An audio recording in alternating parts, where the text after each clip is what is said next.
Why didn't this I'm break curious, major media headlines do this you week? believe that extraterrestrial intelligence has visited planet Earth? I think you can go a step further. It hasn't just visited, it's been here a long time, and it's still here.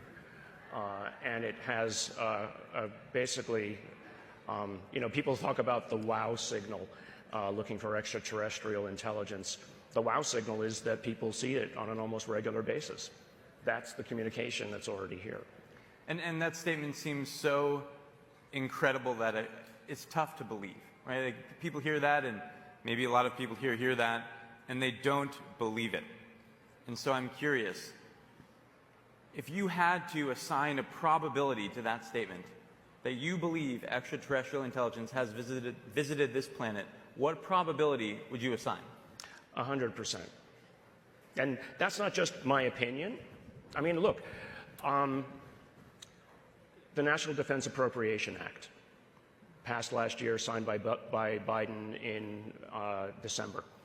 30 pages of that is the establishment of an unidentified aerial phenomenon office, the establishment of looking into the harm that's happened to any of a number of the individuals, going back to 1945 and looking at the disinformation and misinformation that has been basically articulated over the decades.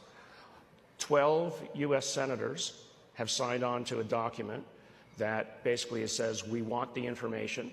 The establishment of an office, AARO, in the Department of Defense, has 25 people working in it right now.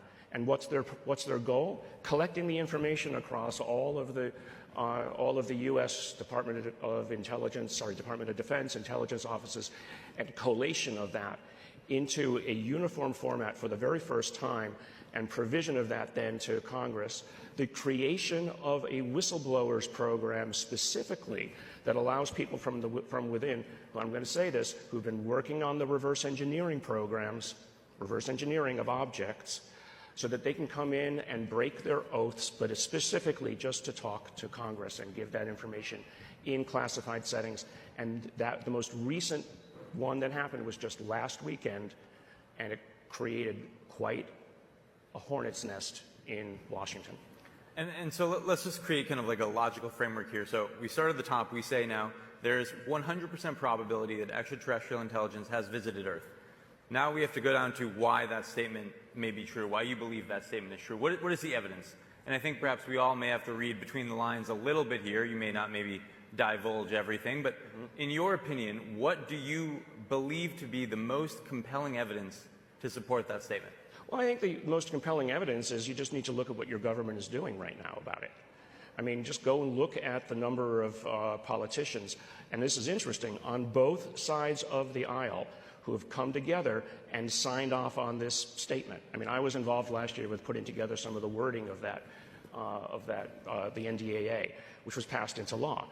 So, I mean, so what are they basing their opinions on? They're basing their opinions on the dozens of individuals who, in one manner or another, have come forward and talked to them in classified settings. So that's the first thing.